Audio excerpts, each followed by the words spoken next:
இயக்குநர்களுக்காகவே படம் பார்க்கும் ஆள் என்பதால் முதல் நாளே பைசன் பார்த்தேன். கொஞ்சம் பிசகினாலும் தென் மாவட்டங்களை 90களின் கலவரத்திற்கு கூட்டிச் சென்று விடக்கூடிய அளவுக்கு ஆபத்தான கூர்த்திட்டப்பட்ட அருவாளின் மேல் நடப்பது போன்றது ஒரு கதை. அதை தனது திரைக்கதை யுக்தியால் சிறப்பாக கையாண்டு மீண்டும் சம்பவம் செய்திருக்கிறார் இயக்குனர் மாரி செல்வராஜ். நெல்லை, தூத்துக்குடி மாவட்டங்களில் 1990களில் நடந்த சாதிய கலவரங்கள், சாதி குழுக்களால் பந்தாடப்பட்ட தலைகளின் வரலாறு அறிந்தவர்களுக்கு முதல் வரியில் நான் சொன்னதன் பொருளின் அழுத்தம் புரியும். தென் மாவட்டங்களின் சாதிய மோதல்கள் என்பது எங்கேயோ இரு நபர்களுக்கிடையே சாதாரண ஒரு ஈகோவால் ஆரம்பிக்கும் தனிப்பட்ட மோதல், பின் அது ஊர் மோதலாகி சாதி மோதலாகி தொடர்ந்து இரத்த பழிகளை வாங்கி கொண்டிருக்கும். இதில் சம்பந்தமில்லாதவர்கள் கூட சிக்கி வாழ்வை தொலைக்கும் நிலை ஏற்பட்டிருக்கிறது. ஊரை விட்டு வெளியே போய் வேலை தேடி சிக்கி சின்னாபின்னமாகி முட்டி மோதி வாழும் வாழ்க்கை குறித்த எந்த வெளியுலக அனுபவங்களும் இல்லாமல் ஊருக்குள் லுங்கியை வடிவேலு போல் தூக்கி கட்டி கொண்டு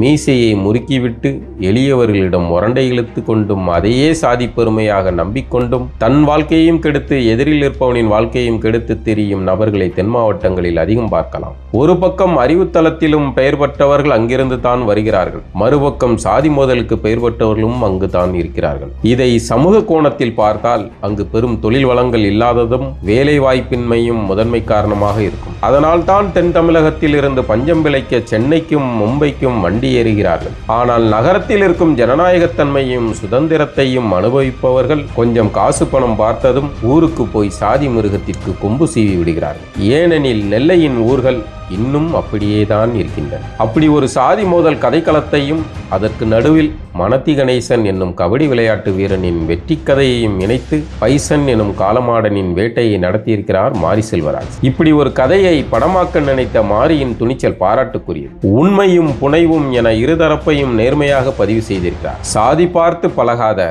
விளையாட்டு வீரனை கொண்டாடும் வெங்கடேச பண்ணையாரை நினைவுபடுத்தும் காட்சிகள் எல்லாம் உண்மைதான் என்று கேள்விப்பட்டேன். பைசன் படத்தின் கதை என்று எடுத்துக்கொண்டால் நெருக்கடியான சூழலுக்குள் இருந்து வரும் விளையாட்டு வீரர்களின் வெற்றி எனும் வழக்கமான கதைதான். ஆனால் பைசன் அதிலிருந்து ஏன் வேறுபடுகிறது என்பதற்கு அதோடு ரத்தம் தெரிக்கும் உண்மைகளை கொண்ட இன்னொரு கதைக்களம்தான் காரணம். சர்வதேச போட்டிக்கு போன கபடி வீரனின் நினைவலைகளும் நிகழ்காலமும் இணைந்து காட்சிகளாக பார்வையாளர்களுக்கு கடத்தப்படும் யுக்தி சிறப்பு. ஏற்கனவே கதையின் முடிவு பார்வையாளர்களுக்கு சொல்லிவிடுகிறார் இயக்குனர். முடிவு தெரிந்துவிட்ட கதையில் பார்வையாளர்களை தொடர்ந்து கட்டி போடுவதுதான் இயக்குனரின் திரைக்கதை வடிவமைப்பின் திறமை. தன் திரைக்கதை யுக்தியின் மீதான மாரியின் அந்த நம்பிக்கை வெற்றி பெற்றிருக்கிறது. 3 மணி நேரம் நெல்லைக்குள் போய்விட்டு வெளியே வந்தது போல் இருக்கிறது. துருவ் விக்ரம் பைசன் மூலம் தன் முதல் வெற்றி கணக்கை துவங்கி இருக்கிறார். நெல்லை மொழிநடை நாக்கில் வரவில்லை, ஆனால் நடிப்பிலும் உடல் மொழியிலும் அதை சமன் செய்து மிரட்டி இருக்கிறார். அப்பா பசுபதி அப்படியே நெல்லை மனிதனாக வாழ்ந்திருக்கிறார். மொத்த படத்திலும் பசுபதியின் நடிப்பு தனி முத்திரை பதிக்கிறது. வாத்தியாராக வரும் மதன்குமார், வெங்கடேஷ் பண்ணையாரை நினைவுபடுத்தும் லால், பசுபதி பாண்டியரை நினைவுபடுத்தும் அமீர், சகோதரி ரஜிஷா, காதலி அனுபமா,